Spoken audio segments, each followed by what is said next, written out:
Quand on parle des Black Panthers, on pense tout de suite à l'image des Afro habillés en noir, des lunettes noires, des fusils en bandoulière. On les montre comme des extrémistes violents, presque des caricatures.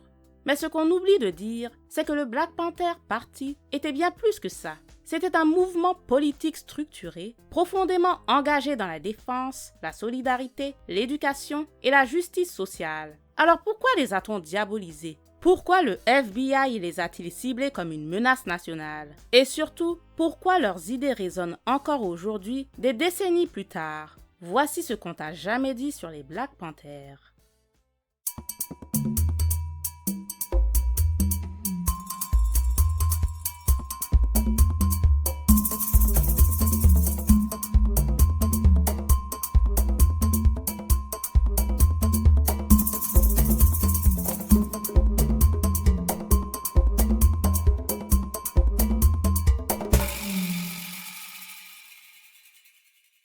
On est en 1966, à Oakland, en Californie. Les ghettos noirs vivent dans la misère. Les écoles sont sous-financées. Les logements insalubres. Le chômage explose. Mais le pire, c'est la brutalité policière. Des noirs se font tuer dans la rue, sans armes, sans procès, sans justice. Et les coupables, jamais condamnés.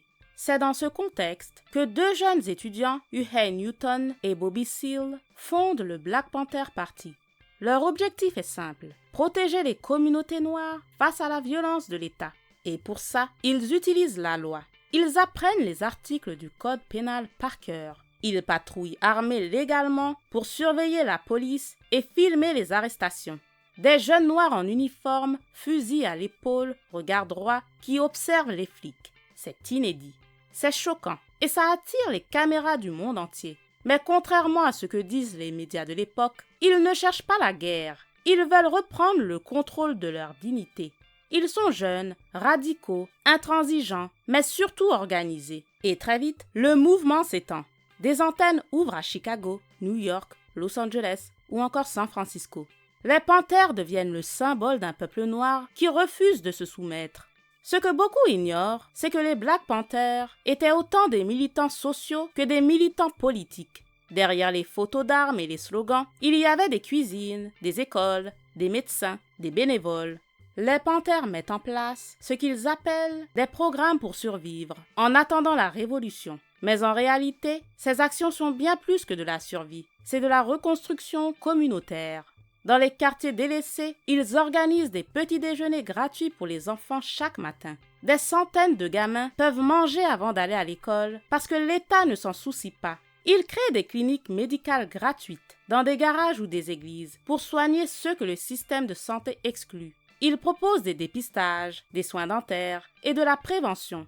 Ils lancent même une campagne nationale de tests pour la drépanocytose, une maladie génétique touchant majoritairement les Noirs et ignorée par les autorités.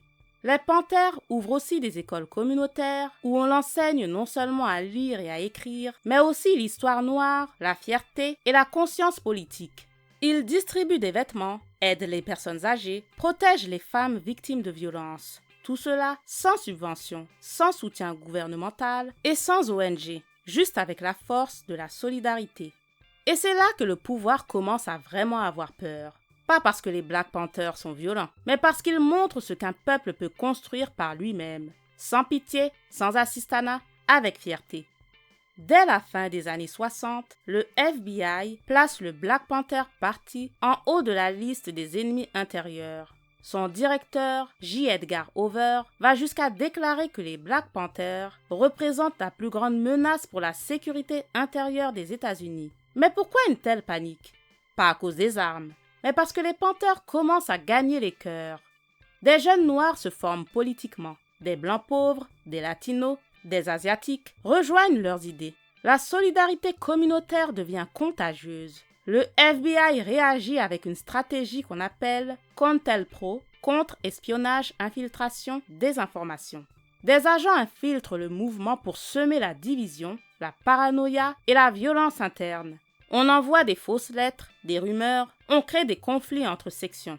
Des alliances sont brisées à cause des mensonges fabriqués.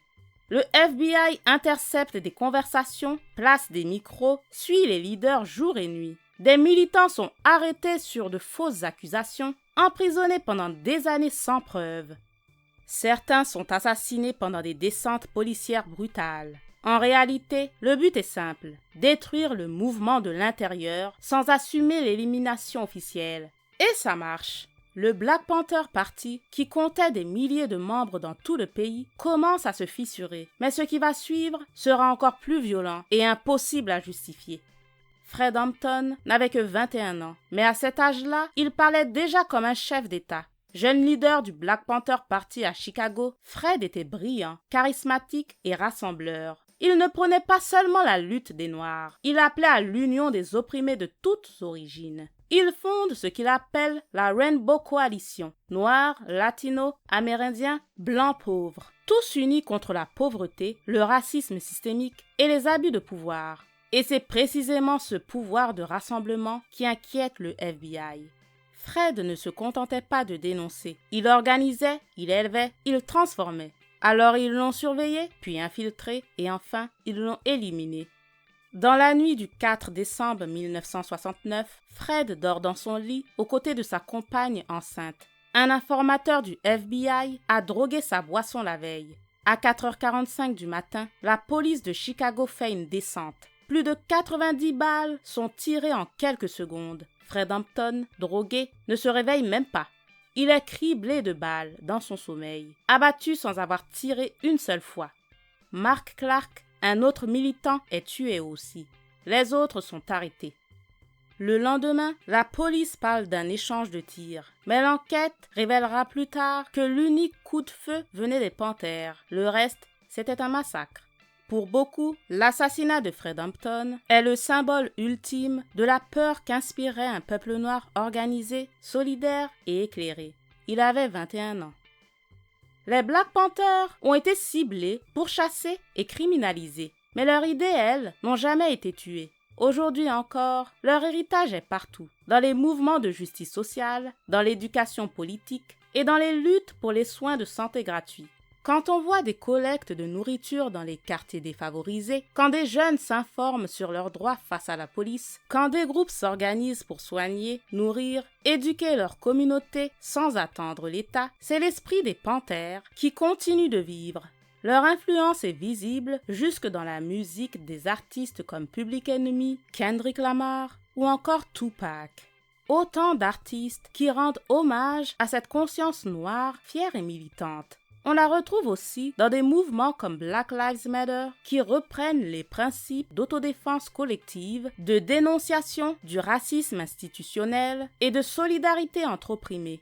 Certains anciens membres des Black Panthers sont encore là aujourd'hui. Certains sont en prison depuis plus de 40 ans, considérés comme des prisonniers politiques. D'autres continuent d'éduquer, d'écrire, de témoigner. Leur message, on ne voulait pas la violence, on voulait que notre peuple vive dignement. Les Black Panthers, ce n'étaient pas des extrémistes, c'étaient des jeunes noirs, instruits, organisés, qui ont décidé de ne plus subir. Et c'est ça qui a fait peur.